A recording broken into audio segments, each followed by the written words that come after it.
Praise the lord. પ્રભુ ઈસુ ખ્રિસ્તનામાં સલામ. દરેકનું સ્વાગત કરીએ છીએ ખ્રિસ્તમાં. આપણે નવા કરારના જે સંતો છે તેઓએ જે વાતો પ્રેરિતોએ પ્રભુના સેવકોએ લખી છે એના વચનનું અધ્યયન કરવા માંગે છે. ગલાતી તેનો 3 અધ્યાય 10મી કલમ પાઉલે ગલાતી મંડળીને જે લખ્યું 10મી કલમ. કેમ કે જેટલા નિયમની કરણીઓ વાળા છે, કેમ કે જેટલા લોકો નિયમની કરણી વાળા છે તેટલા સાપ તળે છે. તેઓ તો શ્રાપિત લોકો છે. કેમ કે એમ લખેલું છે કે કેમ અમે કહીએ છીએ, કેમ હું કે છે પાઉલ કે છે લખું છું કે તેઓ શ્રાપ તળે છે તો તેમના ઉપર શ્રાપ છે. નિયમ શાસ્ત્રના પુસ્તકમાં જે કેમ આજ્ઞાઓ કે નિયમશાસ્ત્રમાં જે બધી આજ્ઞાઓ છે લખેલી છે તે બધી પાળવામાં જે કોઈ ટકી રહેતો નથી તે શાપિત છે. આમેન. 11મી કલમ. તો નિયમથી દેવની આગળ કોઈ પણ માણસ ન્યાયી ઠરતું નથી, એ ખુલ્લું છે. કેમ કે ન્યાયી વિશ્વાસથી જીવશે. આમેન. તો પાઉલા જે વાત કરે છે એનો આપણે અભ્યાસ કરવા માંગીએ છીએ. પ્રભુ આપણને સહાય કરે, પવિત્ર આત્માની મદદ માંગીએ, પ્રાર્થના કરી આપણી આંખો બંધ કરીએ. પિતા, અમે પ્રભુ ઈસુ ખ્રિસ્તનામાં નમીએ છીએ. આજના દિવસ આ સંગત માટે આભાર માનીએ છીએ. તમારા વચનો પાસે આવીએ છીએ જે અમને સત્યતા તમારા સેવકોએ તમારા ઉત્તમ આત્માએ લખાઈ છે. અમે એનું મનન કરવા માંગીએ છીએ. અમારો જે વિશ્વાસ છે તમારા વચન આધારિત છે. અને પ્રભુ આ વાતો જે સાંભળીએ મનન કરીએ એમાં સાથે વાત કરો. જોડેલા દૂર છે પાસે છે દરેકનું ભલું થાય. દરેક આત્મામાં અમારા સાથે વિશ્વાસમાં અમારા સાથે જોડેલા છે દરેકને આશીર્વાદ મળે, કૃપા મળે અને ટકી રહે. અને પ્રભુ અમને તમારા વચન દ્વારા વાત કરો. સાંભળતા કાન, સમજુક મન, દેખતી આંખો આપો. દરેકને પવિત્ર આત્મામાં મદદ કરો. પ્રભુ ઈસુ ખ્રિસ્તના નામમાં માંગુ છું. આમેન. હાલેલુયા. Good morning. ગલાતીનો પત્ર તેનો 3 અધ્યાય તેની 10મી કલમ. અહીંયા પાઉલ જે વાત આપણે વાંચી, પાઉલે જેમ કીધું કે જેટલા પણ નિયમશાસ્ત્ર પાળવા માંગે છે, નિયમશાસ્ત્ર પર આધાર રાખે છે, નિયમશાસ્ત્રને પાડીને ઈશ્વરની આગળ નિર્દોષ ઠરવા માંગે છે, ન્યાયી બનવા માંગે છે, સ્વર્ગમાં જાય માટે આ મૂસાના લેખનું અધ્યયન કરી રહ્યા છે, એ દરેક શ્રાપ તળે છે. અને આગળ કહે છે કેમ હું કહું છું તેઓ શ્રાપ તળે છે. કેમ કે બાઇબલમાં એ મૂસાના પુસ્તકમાં જ લખેલું છે કે જે બધી આજ્ઞા પાળવા માટે ટકતો નથી, કોઈ પણ એક આજ્ઞાનો ભંગ કરે છે તો એના પર કોપ, ઈશ્વરનો શ્રાપ, ઈશ્વરનો દંડ તો છે જ. એટલા માટે અહીંયા પાઉલ કહે છે, સાફ કહે છે, નિયમશાસ્ત્ર પાળનારા જે છે એ લોકો એના પર આધાર રાખીને ઈશ્વરની નજરમાં ન્યાયી ઠરવા માગે છે. અમે ન્યાયી છે એવું એમને મનમાં લાગે છે કારણ કે અમે નિયમશાસ્ત્ર પાડીએ છીએ એવો દાવો તેઓ કરે છે. પણ પાઉલ કહે છે તેઓ શ્રાપિત છે. અને આગળ કહે છે કે નિયમશાસ્ત્ર 11મી કલમ.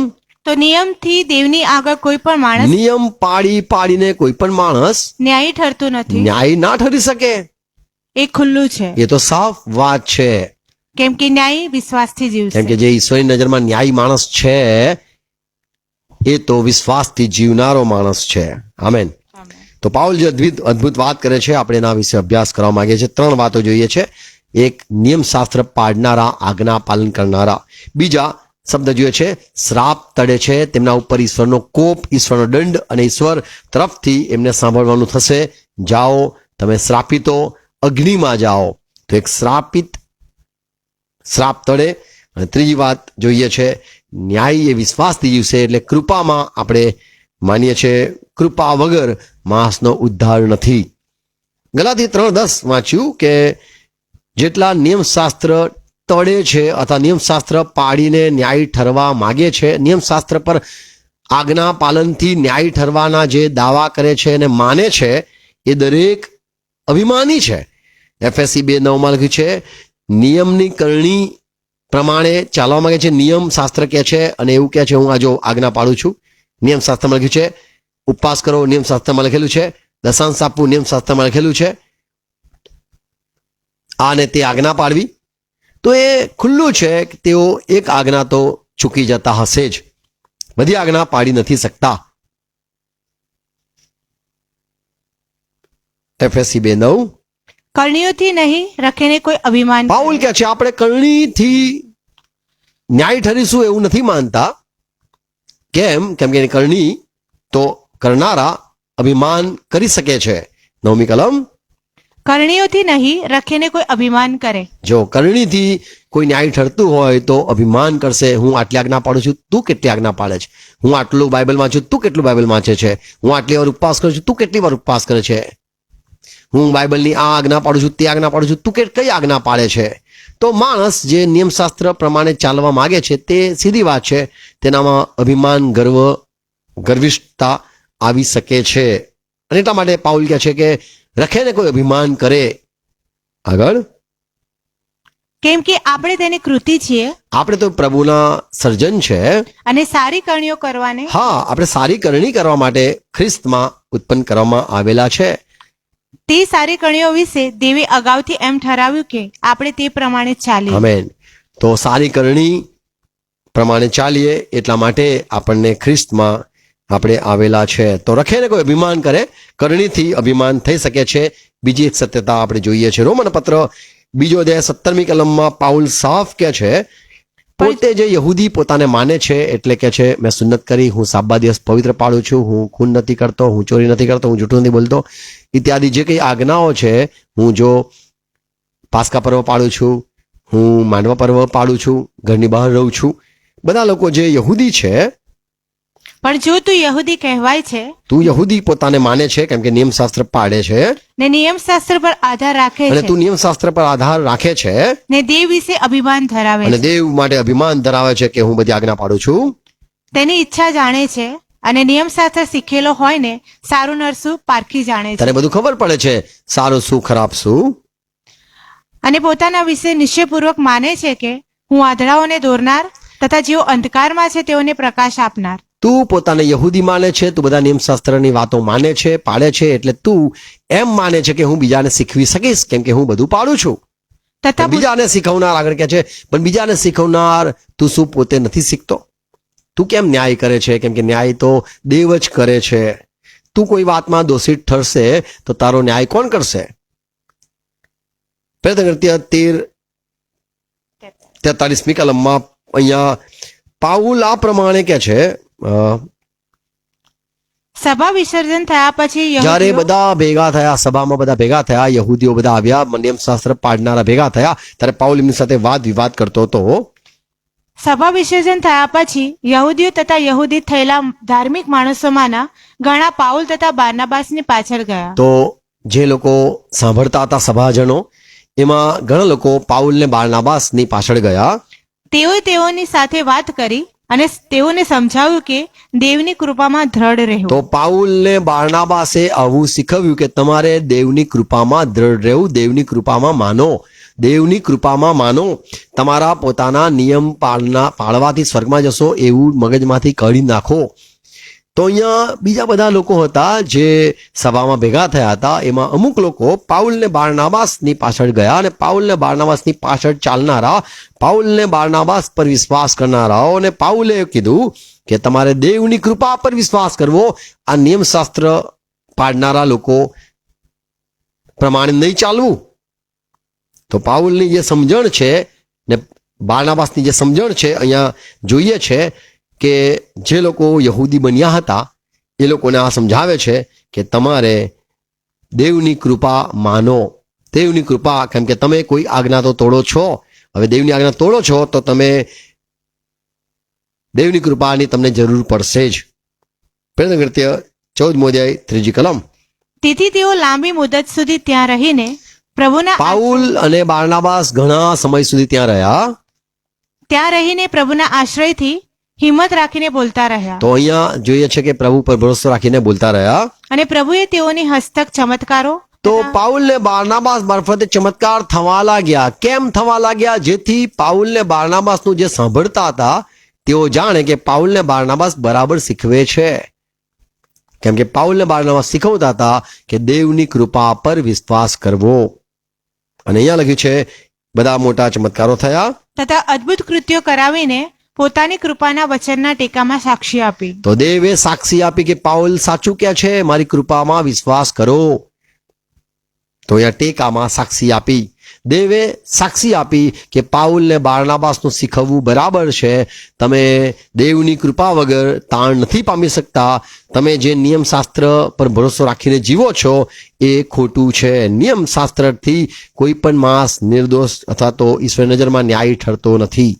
રોમન પત્ર 4 અધ્યાય 5મી કલમ. અહીંયા પાઉલ રોમનોને કહે છે, પણ જે માણસ પોતે કરેલા કામ પર નહીં પણ અધર્મીને ન્યાયી ઠરાવનાર પર વિશ્વાસ કરે છે, તો અહીંયા પાઉલ કહે છે કે આપણે વિશ્વાસ કરીએ છીએ, આપણો આધાર દેવ પર છે કે જે માણસોને ન્યાય ઠરાવે છે. કામ પર ભરોસો કરીને આપણે દેવ પર વિશ્વાસ નહીં કરતા, આજ્ઞા પાલન કરીને દેવ પર ભરોસો નહીં કરતા, પણ તેનો વિશ્વાસ તેને લેખે ન્યાયીપણાને અર્થે ગણવામાં આવ્યો છે. ઇબ્રાહિમને વિશ્વાસ ન્યાયપણા અર્થે એટલા માટે ગણવામાં આવ્યો. આગળ એ સમજાવે છે 15, 16, 17 આગળ કલમમાં છે તો કે આપણે કરણી પર નથી માનતા. સારું, 5મી કલમ. પણ જે માણસ પોતે કરેલા કામ પર નહીં પણ અધર્મીને ન્યાય ઠરાવનાર પર વિશ્વાસ કરે છે, તેનો વિશ્વાસ તેને લેખે ન્યાયીપણાને અર્થે ગણવામાં આવ્યો છે. આમેન. તો દેવ કોને ન્યાય ઠરાવે છે?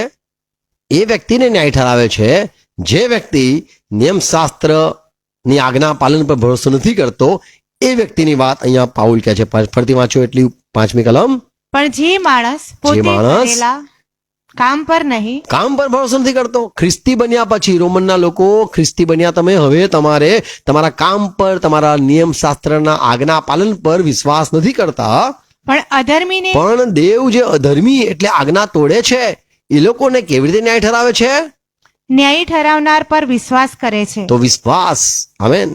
તો આપણે એ દેવમાં વિશ્વાસ કરીએ છીએ કે જે અધર્મી માણસોને ન્યાય ઠરાઈ શકે છે.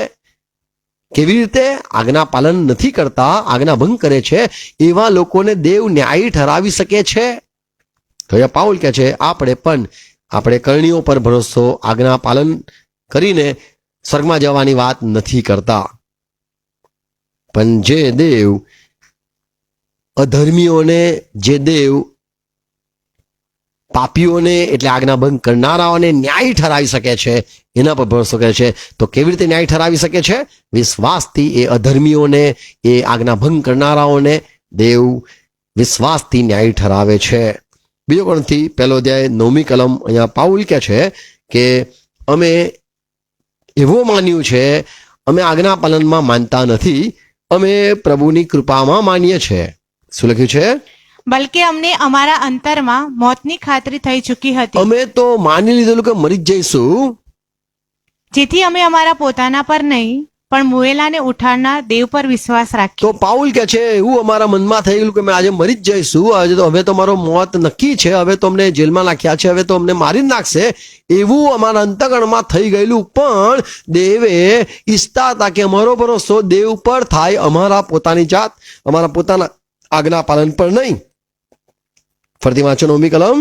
બલકે અમને અમારા અંતરમાં મોતની ખાતરી થઈ ચૂકી હતી. અમને ખાતરી થઈ ગઈ કે મરવાના, એટલા માટે દેવે અમને એવી જગામાં, એવી સ્થિતિમાં ઊભા કરી દીધા કે તમે મરવાના છો હવે, જેથી અમે અમારા પોતાના પર નહીં, પોતા પર ભરોસો ના કરીએ. દેવ શીખવા માંગતા હતા કે તું તારા પોતા પર ભરોસો ન કર, તારા આજ્ઞા પાલન પર ભરોસો ન કર, તારા સારા કાર્યો પર ભરોસો ન કર, જેથી અમે જાણીએ કે અમારો ભરોસો દેવ પર થાય અને અમે એની કૃપાનો અનુભવ કરીએ, અમે દયા પર ભરોસો કરીએ. દેવ કેટલો દયાળુ છે એ અમને ખબર પડે. આગળ લખ્યું છે, પણ મુએલાને ઉઠાડનાર દેવ પર વિશ્વાસ રાખીએ. અમે દેવ પર વિશ્વાસ કરીએ એવું દેવ ઈચ્છતા હતા. અમારા અંતકરણમાં મોતની ખાતરી થઈ ચૂકેલી, પણ દેવ ઈચ્છતા હતા કે અમે એના પર ભરોસો કરીએ, અમારા પોતાના કાર્યો પર ભરોસો ન કરીએ, એવું દેવ શીખવવા માંગતા હતા કે જેથી અમારો ભરોસો દેવ પર થાય. આમેન. અને મૂસાના નિયમશાસ્ત્ર પાલનથી અમે બચી જઈશું એવું ન થાય. ફિલિપી 3:4 પાઉલ કહે છે કે હું બધી આજ્ઞાઓ પહેલા પાડતો હતો, એક પ્રકારે હું યહૂદી હતો, યહૂદી ધર્મ પ્રમાણે ચાલતો હતો, તો પણ દેહ પર ભરોસો રાખવાનું મારે પણ કારણ છે. હું પણ પહેલા એ પ્રમાણે જીવતો હતો. પછી જો બીજો કોઈ ધારે કે તેને દેહ પર ભરોસો રાખવાનું કારણ છે, તો મને તેના કરતા વિશેષ છે. પાઉલ કહે છે કોઈ કહેતો હું યહૂદી છું અને હું બધી આજ્ઞા પાડું છું. તો પાઉલ કહે છે એના કરતા હું તારા કરતા વધારે પાડતો હતો, તારા કરતા તો વધારે મને ખાતરી હતી કે હું ઈશ્વરની નજરમાં સ્વર્ગમાં જઈશ, ન્યાય ઠરીશ. પણ એ પાઉલ ગલાતી 1:15 સાક્ષી આપે છે કે પહેલા હું આજ્ઞા પાડતો તો. શું કે છે? ગલાતી 1:13 પણ દેવ જેણે મને મારા જન્મના દિવસથી જ જુદો કર્યો હતો તથા પોતાની કૃપાથી મને બોલાવ્યો હતો, કેમ કે પ્રથમ હું યહૂદી ધર્મ પાળતો હતો. પહેલા યહૂદી ધર્મ પાળતો તો. આજના તારીખમાં કદાચ કોઈ કે અમે આજ્ઞા પાડીએ છીએ તો હું એમને કહું છું હું પણ ભાઈ તારા કરતા વધારે આજ્ઞા પાડતો તો. ત્યારની મારી વર્તણૂક વિશે તો તમે સાંભળ્યું છે. બધાને ખબર છે કે પાઉલ એક પણ ભૂલ નતો કરતો, નિયમશાસ્ત્રને ચુસ્ત રીતે પાડતો હતો. અને તમે બધા સાક્ષી છો, મારી વર્તણૂક, મારા જીવન, મારું જીવનશૈલી અથવા મારા જીવનના તમે સાક્ષી છો. હું દેવની મંડળીને બેહદ સતાવતો અને હું હતો. મંડળીને સતાવતો તો. તમે લોકો તો સતાવતા નતા, હું તો નિયમશાસ્ત્ર પ્રમાણે સતાવતો તો. કેમ? કારણ કે ઈસુ ખ્રિસ્ત પોતાના દેવ કહેતા હતા અને હું તો યહોવા દેવને માનતો હતો. અને બીજો દેવ ક્યાંથી આવી ગયો એમ મને દેવ માટે બહુ આસ્થા હતી. અને હું યહૂદી ધર્મ પ્રમાણે હું આ ખ્રિસ્તીઓને મારતો હતો, હું નિયમશાસ્ત્રને બરાબર પાડતો હતો. તમે કદી ખ્રિસ્તીઓને માર્યા છે? તો એ પાઉલ કહે છે હું પહેલા મંડળીને સતાવતો તો, એટલો ચુસ્ત હતો અને પાયમાલી કરતો હતો. હા. અને મારા પૂર્વજોના સંપ્રદાય માટે હું અતિશય ખંતીલો હોવાથી હું અતિશય ખંતીલો હતો, બધી આજ્ઞાને પાળવા માટે તૈયાર હતો. યહૂદીના નિયમશાસ્ત્ર જે છે, મૂસાનો જે લેખ છે, જૂના કરારની આજ્ઞાઓ છે, એ પ્રમાણે હું ચાલતો હતો. મારી ઉંમરના મારા ઘણા દેશી ભાઈઓ કરતા યહૂદી ધર્મમાં વધારે પ્રવીણ થયો. તો અહીંયા પોતે સાક્ષી આપે છે કે ભાઈ યહૂદી ભાઈઓ, તમારા કરતા હું વધારે ચઢિયાતો છું, હતો, પણ એ બધું મેં છોડી દીધું. અહીંયા ફિલિપી 3:3 વાંચીએ તો કે છે કેમ કે આપણે દેવના આત્માથી સેવા કરનારા ફિલિપી તથા ખ્રિસ્ત પ્રભુ ઈસુમાં અભિમાન કરનારા. હવે પાઉલ કહે છે હું હવે ખ્રિસ્તી થઈ ગયો, પવિત્ર આત્મામાં માનું છું અને એવી રીતના ચાલુ છું. તથા દેહ પર ભરોસો ન રાખનાર. હવે હું દેહ પર ભરોસો નથી કરતો, દૈહિક કામ પર, દૈહિક આજ્ઞાઓમાં ભરોસો નથી કરતો. તો પાઉલ અહીંયા જે આપણે ગલાતી 3:10 વાંચ્યું કે દેવની જે દેવ તરફથી જે ન્યાય ઠરીએ છે એ આજ્ઞા પાલન વાળા, નિયમશાસ્ત્ર પાડનારા લોકો તો શ્રાપ તળે છે. અને હું પણ પહેલા હતો, પણ હવે હું એ યહૂદી ધર્મને છોડીને હું હવે ખ્રિસ્તનો થઈ ગયો અને દેવના આત્માથી હું હવે દેહ પર ભરોસો નથી કરતો, પણ દેવની કૃપા પર ભરોસો કરું છું. હિબ્રુ 13:9 આ લેખક એ પ્રમાણે કે છે તમે કે વિચિત્ર હા, તમે પહેલા જે બધી આજ્ઞાઓ પાડતા હતા, તમે વિચિત્ર તથા નવા ઉપદેશથી આકર્ષાઓ નહીં. હા, કેમ કે પ્રભુની કૃપાથી અંતઃકરણ દ્રઢ કરવામાં આવે તે સારું છે, અમુક ખોરાકો ખાવાથી નહીં. ઓકે. હિબ્રુ 13મો અધ્યાય તેની 9મી કલમ. તો અહીંયા લખ્યું છે તમે નવા ઉપદેશથી આશ્ચર્ય ન પામો. નવો ઉપદેશ કદાચ લાગે કે આ લોકો નિયમશાસ્ત્રને પાળવાનું ના પાડે છે, આજ્ઞા પાલન શીખવાનું ના પાડે છે, અથવા તો આપણે આ આજ્ઞા પાડવી જોઈએ, તે આજ્ઞા પાડવી જોઈએ. કોઈ પણ પ્રકારે કોઈ નવા બોધ આવે છે તો માણસો ભ્રમિત થઈ જાય છે અને એમને સાચું લાગે છે. પણ કહે છે કે અહીંયા લેખક એ પ્રમાણે કહે છે તમે તમારી જાતથી ચલિત ન થાઓ, મનને કોઈ પણ રીતે તમે ભમાઈ ન જાય અને એની સાવધાની તમે રાખો. કારણ કે આગળ જતા કોઈ કહેશે આ નહીં ખાવું, તે નહીં ખાવું, આ નહીં પહેરવું, આ પહેરો ના પહેરો ચાલે, એવા જાતના ઉપદેશો એમાં આવશે. હઝીકેલમાં તો 14:14 લખેલું છે નું અયુબ, દાનિયલ જો ઈશ્વરની નજરમાં કટખરામાં ન્યાયસન આગળ ઉભા રહે તો એવા માણસો હતા કે જે પોતાની નેકીથી પોતાનો જીવ બચાવી શકે એવા ઈશ્વરના માણસો હતા. રોમન પત્ર 9મો અધ્યાય 16મી કલમ. પાઉલ કે છે હા, માટે એ તો ઈચ્છનારથી નહીં અને દોડનારથી નહીં, પણ દયા કરનાર દેવથી થાય છે. તો દેવ દયા કરે છે ને આગળ, જેથી વળી શાસ્ત્ર વચન ફારૂનને કહે છે કે ઓકે, જેથી તમારો ભરોસો દેવની કૃપા પર થાય. માફ કરો, 15મી કલમ છે. ગુજરાતીમાં અલગ હશે, ઇંગ્લિશમાં અલગ છે. હા, કેમ કે તે મૂસાને કહે છે કે જેના પર હું દયા કરવા ચાહું તેના પર હું દયા કરીશ, હા. અને જેના પર હું કરુણા કરવા ચાહું તેના પર હું કરુણા તો કરીશ. દેવ કહે છે હું ચાહું એના પર દયા કરું, આજ્ઞા તોડી હું એને દયા કરવા માંગુ છું. તો કોણ માણસ છે કે એ એમ કે દેવ પેલો માણસ તમારી આજ્ઞા નથી પાડતો અને તમે એને કેમ નરકમાં નથી નાખતા? તો કે છે દેવ કે છે હું ચાહું એના પર દયા કરું, અને દયા એના પર થાય છે કે જે દેવની નજરમાં યોગ્ય નથી અથવા તો આજ્ઞા ભંગ કરનાર છે અને નરકમાં નાખવાની એની એ માણસ નરકને યોગ્ય દંડ ને પાત્ર છે, એવા ઉપર દયા થાય છે. સારા માણસ પર નહીં, પણ જે માણસને નરકમાં નાખવાનો હોય એના પર દયા થાય છે. તો અહીંયા લખેલું છે દેવ ચાહે એના પર દયા કરે છે. રોમન 4:16 આપણો ભરોસો દેવ પર થાય. 16મી કલમ.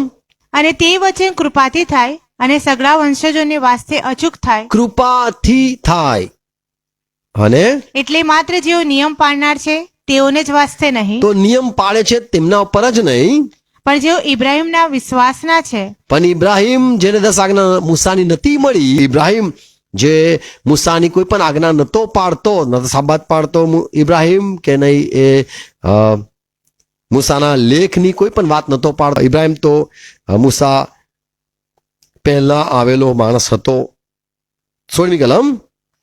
અને તે વચન કૃપાથી થાય અને સગળા વંશજોને વાસ્તે અચૂક થાય. આમેન. એટલે માત્ર આ જે ગુજરાતી છે એ ભાષા તમને સમજણ બિલકુલ નહીં પડે. અહીંયા સાફ એવી વાત લખેલી છે કે દેવનું વચન એ કોના માટે પરિપૂર્ણ થાય છે, અથવા દેવ કોને આશીર્વાદનું વચન આપે છે? તો એ તો કૃપાથી થાય છે, અને વિશ્વાસ કરે છે કે દેવ તમારી કૃપા, હું લાયક નથી, તમારી કૃપાથી મને આ વચન મળ્યું છે, અને વચન એ પવિત્ર આત્માનું વચન છે. તો જેટલા પણ જૂના કરારની બધી આજ્ઞા પાળતા હતા, આજ્ઞા પાલન કરનારાઓ પવિત્ર આત્મા નથી પામતા. આજ્ઞા પાલન મૂસાના નિયમશાસ્ત્ર પ્રમાણે ચાલનારા જે કોઈ હોય એ કોઈક ને કોઈક આજ્ઞા તો ભંગ એમનાથી થાય છે, અને તે અભિમાન થાય છે, મેં આ આજ્ઞા પાડી, મેં તે આજ્ઞા પાડી, પણ દેવ નજરમાં એ ન્યાયી ઠરતો નથી. અહીંયા વચનની વાત લખી છે, એટલે પવિત્ર આત્મા પામવાનું વચન એ કોને મળે છે? તો એ દેવની કૃપા પર વિશ્વાસ કરનારાઓને પ્રાપ્ત થાય છે. ગલાતી 3 અધ્યાય 2 કલમ. પાઉલ ફરતી આ જ વાત કરે છે અહીંયા, તમારી પાસેથી હું એટલું જ જાણવા મને ચાહું છું તમે આટલો જવાબ આપો. એવી રીતે પાઉલ કહે છે કે તમે નિયમની કણીઓથી તમે પવિત્ર મને કહો, નિયમ શાસ્ત્ર પાડી આજ્ઞા બધી મૂસાની પાડી, તમે સાબાત પાડ્યો, તમે મૂસાના નિયમ શાસ્ત્ર પ્રમાણે તમે પાસ્કા પાડ્યું, મૂસાના નિયમ શાસ્ત્ર પ્રમાણે તમે પ્રભુ ભોજન ના બધું જે કઈ જૂના કરારની વાતો છે તમે બધું પાડ્યું. હું તમને એટલું પૂછવા માંગુ છું, નિયમની કરણી કરી આજ્ઞા પાલન કર્યું, શું નિયમની કણીઓથી પવિત્ર આત્મા પામ્યા? તમે શું આજ્ઞા પાડતા હતા એટલા માટે પવિત્રમાં તમને મળ્યો? તો કે છે પાઉલ સાફ કહે છે ના, આ તો ઈસુ ખ્રિસ્ત આવ્યા એટલે જ તમે પામ્યા, બાકી ઈસુ ખ્રિસ્તના વગર, ઈસુ ખ્રિસ્ત નતા આવ્યા અને બધા ઘણા આજ્ઞા પાડતા હતા, શું તેઓના ઉપર પવિત્ર આત્મા ઉતરતો હતો? તો ના. પવિત્ર આત્મા કોને મળે છે? તો પાઉલ અહીંયા સાફ કહે છે, 3 કલમ ફરતી વાંચીએ. શું તમે એટલા બધા બીજી કલમ. તમારી પાસેથી હું એટલું જ જાણવા ચાહું છું મને તમે જવાબ આપો કે તમે નિયમની કણીઓથી પવિત્ર આત્મા પામ્યા? નિયમ શાસ્ત્રમાં લખેલું છે એ આજ્ઞા પાડી, કરણીઓ કરી, સેવાઓ કરી, આજ્ઞા પાડીને એવા આજ્ઞા પાડી કે વિશ્વાસથી સુવાર્તા સાંભળી તેથી પામ્યા? કે સુવાર્તાથી તમને પવિત્ર આત્મા પામ્યા? તમે આજ્ઞા પાડી માટે પવિત્ર આત્મા તમારા પર ઉતર્યો, કે પછી તમારા પર દેવની કૃપા થઈ એટલે તમે પવિત્ર પામ્યા? એવું અહીંયા પાઉલ સાફ કહે છે. એટલા માટે અહીંયા વિશ્વાસની વાત જોઈએ છે, અને બીજી એક વાત કરણીની વાત જોઈએ છે. ગલાતી 3 અધ્યાય 22મી કલમ. ગલાતી 3:22. પ્રભુ ઈસુ ખ્રિસ્ત પરના વિશ્વાસથી વિશ્વાસ કરનારાઓને વચન આપવામાં આવે. તો પવિત્ર આત્માનું વચન એ કોને મળે છે? વિશ્વાસ કરનારા. શું વિશ્વાસ કરનારા? હું દેવની કૃપામાં વિશ્વાસ કરું છું. આમેન. દેવની કૃપા થાય છે ત્યારે માણસ પવિત્ર આત્મા પામે છે. આજ્ઞા પાલન કરીને પવિત્ર આત્મા નથી પામતા, કેમ કે બધી આજ્ઞા પાળવામાં જે ટકતો નથી, તે શ્રાપિત છે અને બધી આજ્ઞા કોઈથી પડાતી નથી. અહીંયા પાઉલ સાફ વાત કરે છે કે તમે 22મી કલમ, પણ પ્રભુ ઈસુ ખ્રિસ્ત પરના વિશ્વાસથી વિશ્વાસ કરનારાઓને વચન આપવામાં આવે માટે પવિત્ર શાસ્ત્રે બધાને પાપને તાંબે બંધ કર્યા. તો બધા પાપ કરતા હતા અને પાપ કરે દેવનાથી વિમુખ થતા હતા. એ બધા લોકો દેવની નજરમાં પાપી જ હતા. કોઈ પણ એક આજ્ઞા તોડી એટલે ઈશ્વરની નજરમાં તમે પાપી ગણાવ છો, કેમ કે તમે નિયમશાસ્ત્રની આજ્ઞા પાડીને ન્યાય ઠરવાની વાત કરો છો, પણ દેવની નજરમાં તમે પાપી છો. વિશ્વાસની વાત જ્યારે અહીંયા લખી છે, નુએ વાણ બાંધ્યું એ દેવ તરફથી આજ્ઞા એને મળી અને એને સાંભળી. મૂસા ઇઝરાયલીઓને બહાર લાવી શક્યો. શું મૂસા સુન્નત કરેલી હતી, સાબાત પાડતો હતો, એક દેવને માનતો હતો, કે પછી ખૂન નતો કરતો? એ બધી વાત હતી. એટલા માટે શું દેવે એનો ઉપયોગ કર્યો? શું આપણે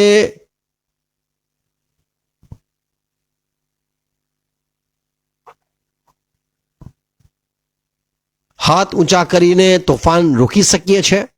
શું આપણે માટી ભીની કરીને આંખો પર લગાવીને આંધળાને દેખતા કરી શકીએ છીએ? શું આવા વિચારો આપણને આવી શકે છે? તો આ બધી આજ્ઞાઓ બાઇબલના સેવકોને મળી. મૂસાને નૂહને કહેવામાં આવ્યું વાણ બનાવ. એ આજ્ઞા એ વિશ્વાસથી નૂહને મળી અને નૂહ એ આજ્ઞા પાડી શક્યો.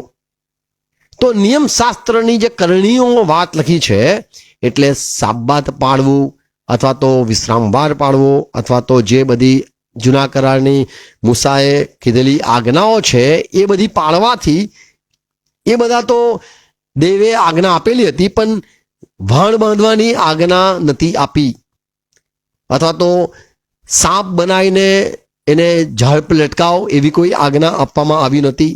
પણ આ સેવકોને જે બધી પ્રેરણાઓ થઈ એ પ્રમાણે તેઓએ આજ્ઞા પાડી છે.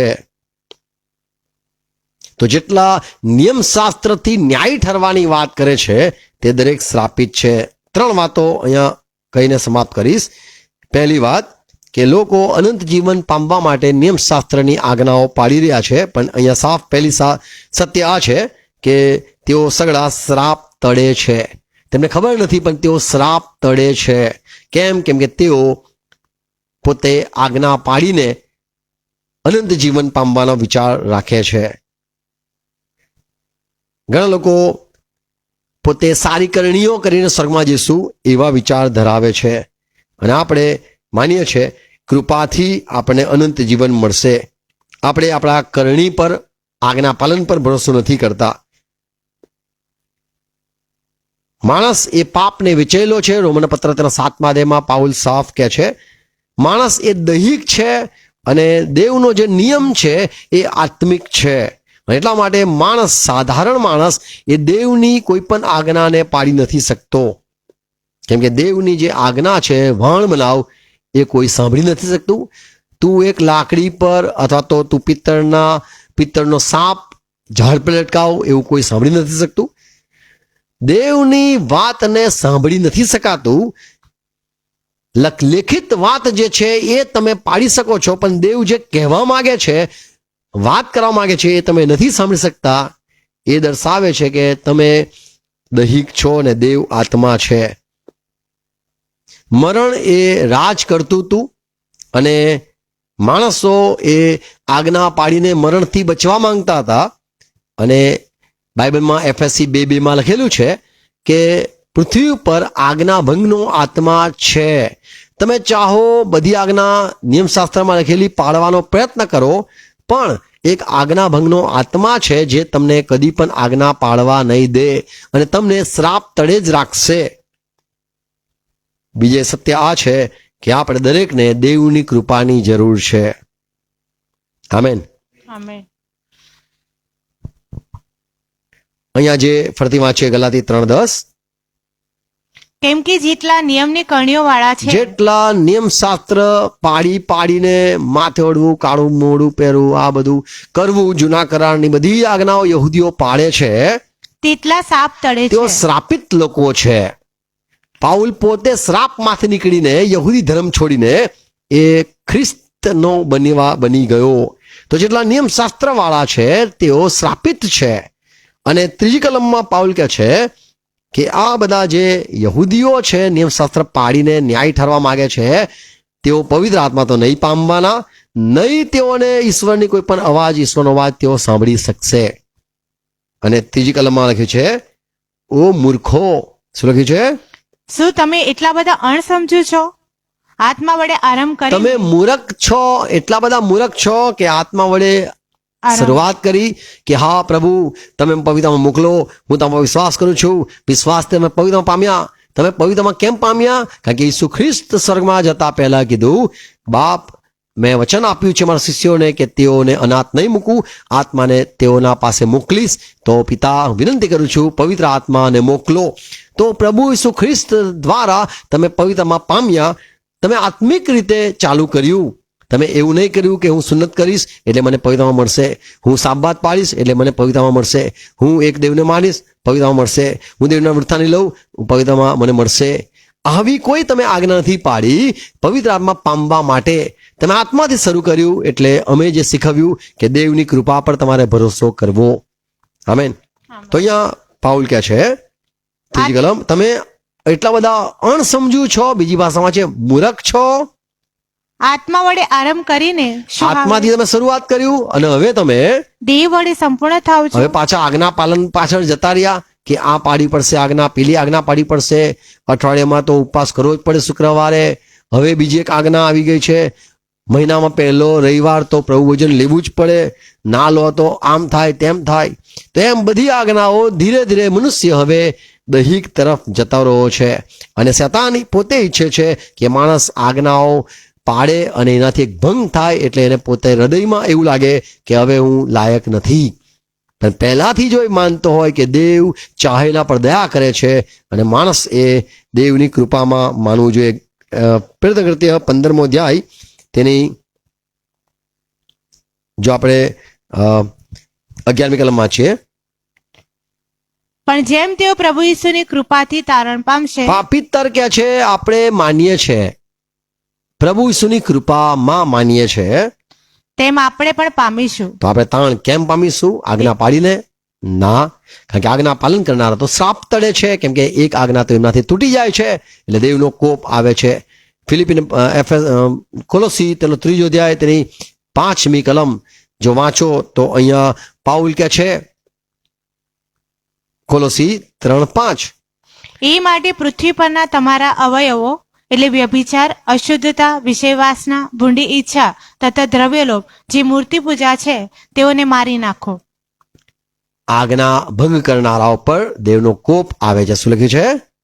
કેમ કે આજ્ઞા ભંગ કરનારાઓ, વાંચો, એ કામોને લીધે, કેમ કે એ કામોના લીધે આજ્ઞા ભંગ કરનારા પર આજ્ઞા ભંગ કરનારા. તો જે લોકો આજ્ઞા પાડવાનો પ્રયત્ન કરે છે, આજ્ઞા પાડવા માંગે છે, એમને ખબર નહીં એમનાથી એક આજ્ઞા ચૂકાઈ ગઈ અને એટલા માટે દેવનો કોપ તેમના પર રહે છે.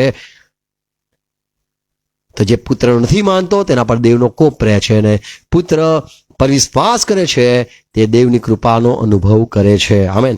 તો આપણે પ્રભુ ઈસુ ખ્રિસ્તની કૃપામાં માનીએ છીએ અને કૃપામાં આપણે સારી કરણી કરી શકીએ છીએ અને એ કૃપામાં જ આપણે પવિત્ર આત્મા પણ પામીએ છીએ, દેવ તરફથી અવાજ પણ સાંભળી શકીએ છીએ અને વિશ્વાસથી ચાલી પણ શકીએ છીએ. આમેન. પ્રભુ દરેકને કૃપા આપે, સમજણ આપે. તો આજે ગલાતી 3 અધ્યાય 10મી કલમ અને 11મી કલમ પ્રમાણે જે વાત વાંચી સાંભળી, જેટલા પણ નિયમ શાસ્ત્ર પાળવા માંગે છે તેઓ શ્રાપિત એટલા માટે છે કેમ કે તેઓ બધી આજ્ઞા પાડી નથી શકતા અને એક આજ્ઞા પણ પાડે ભંગ કરે છે તો તેમના પર દેવનો કોપ રહે છે. અને આપણે હવે વિશ્વાસમાં માનીએ છીએ અને આપણે વિશ્વાસથી ન્યાય ઠર્યા છે એટલે ન્યાયી લોકો થઈ ગયા છે અને ન્યાય તો વિશ્વાસથી જ જીવશે, કરણીથી નહીં જીવે. આમેન. પ્રભુ સહાય કરે, સમજણ આપે. પ્રાર્થના કરીએ. પિતા અમે પ્રભુ ઈસુ ખ્રિસ્તના નામમાં નમીએ છીએ. આ વાતો માટે આભાર. આ બધી વાતો જે સાંભળી એ વવાઈ જાય, એનું ફરજિયાત અધ્યયન થાય અને સ્પષ્ટ મારા ભાઈ બહેનો સમજી શકે, સ્વીકારે અને સત્યતા ફેલાય, જૂઠાણુંનો અંત આવી જાય. ને પ્રભુ પ્રાર્થના છે વધુ પ્રકાશ, વધુ સમજણ આપતા રહો અને વિશ્વાસમાં જે એક થયા છે દરેક પર કૃપા થાય, દરેક પવિત્ર આત્માના ભાગીદાર થાય અને દરેક પવિત્ર આત્મા દ્વારા દોરાઈ ચલાય ચાલે અને આ ન્યાય વિશ્વાસથી ઠરેલા છે એમને વધુ કૃપા મળે. દરેકને આસ્વાદ આપો પ્રભુ. આભાર ફરતી દરેક ભાઈ બહેનો માટે. આ વચનો જે સાંભળ્યા છે એનું મનન ફરતી કરવા માટે અને સાંભળવા માટે સહાય કરો. દરેકને આસ્વાદ આપો પિતા, ખ્રિસ્તમાં માગું છું, આમેન. પ્રભુ શ્રી પ્રાર્થના સાથે કરીએ. આકાશમાં અમારા બાપ, તમારું નામ પવિત્ર બનાવો, તમારું રાજ્ય આવો, જેમ આકાશમાં તેમ પૃથ્વી ઉપર તમારી ઈચ્છા પૂરી થાવ. દેશ એટલે આજ મને આપો, જેનું માફ કરું છું તે મને માફ કરો, મને પ્રશ્ન લાવો, મને સાધનો છૂટકો કરો, કેમ કે રાજ્ય તથા પરાક્રમ મહિમા સરકાર સુધી તમારા છે. Amen, amen. Praise lord. Thank you. God bless you. Share કરજો. આમેન.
Shalom.